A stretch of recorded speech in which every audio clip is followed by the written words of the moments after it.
June 25, 1950. A quiet Sunday, morning along the 38th parallel was suddenly shattered by the roar of heavy artillery.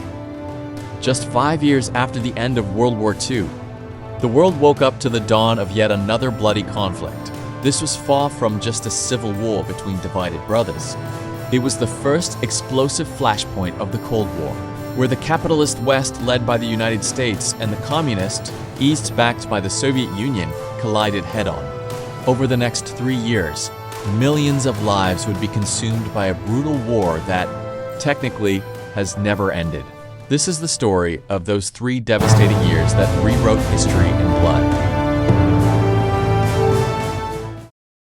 To understand how we arrived at this flashpoint, we must turn back the clock. In 1945, with the end of World War II, the Korean peninsula was finally liberated from 35 years of brutal Japanese imperial rule. Yet, that long-awaited liberation carried the seeds of a tragic destiny. Under the pretext of disarming the Japanese military, 2 global superpowers stepped onto Korean soil. The Soviet Red Army occupied the north, while United States forces moved into the south. With a single stroke on the map, they sliced the peninsula in half along the 38th parallel. By 1948, this arbitrary line solidified into 2 fiercely opposed regimes. In the south stood the capitalist government of Syngman-rhee, backed by Washington. In the north, the communist state of Kim Il-sung, hand-picked by Moscow. Both leaders harbored a fierce desire to unify the peninsula under their own ideology, transforming the divided nation into a ticking time bomb waiting for a single spark.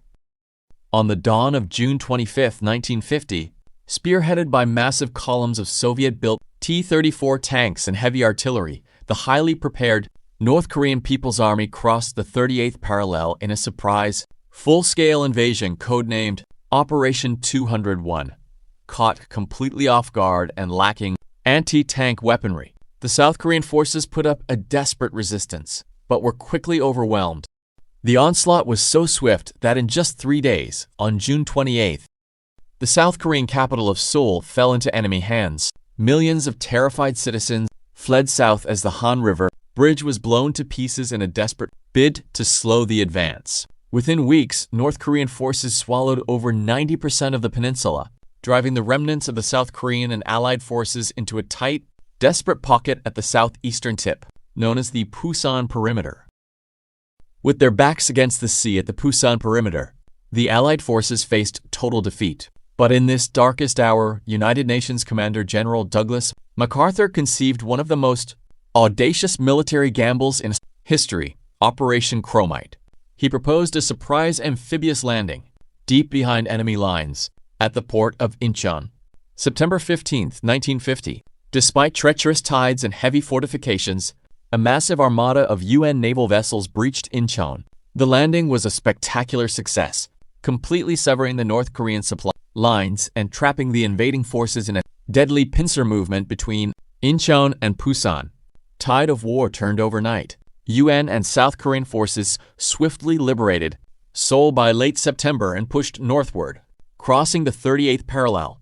Driven by momentum, MacArthur's troops advanced all the way to the Yalu River, the very border of communist China, believing victory was finally at hand. But the illusion of an early victory vanished into thin air. Alarmed by the presence of Western troops on its borders, Chairman Mao Zedong issued a dire warning, then acted. In October 1950, under the cover of darkness, hundreds of thousands of battle-hardened soldiers from the Chinese People's Volunteer Army secretly crossed the freezing Yalu River into North Korea. Sheer numbers of the Chinese onslaught took the UN forces completely by surprise. In November 1950, amidst a brutal sub-zero winter, Allied troops were surrounded at the Chosin Reservoir. What followed was the Battle of Chosin Reservoir, one of the most harrowing, frozen retreats in military history, where soldiers fought both an overwhelming enemy and the deadly cold. The massive counteroffensive broke the Allied momentum and sent them reeling backward. By January 1951, the Chinese and North Korean forces recaptured Seoul, forcing the UN troops to retreat south of the 38th parallel. The conflict quickly ground down into a bloody, exhausting stalemate, turning the peninsula into a meat grinder with no clear end in sight. As the war ground into a bloody impasse, a fierce internal conflict erupted within the American leadership.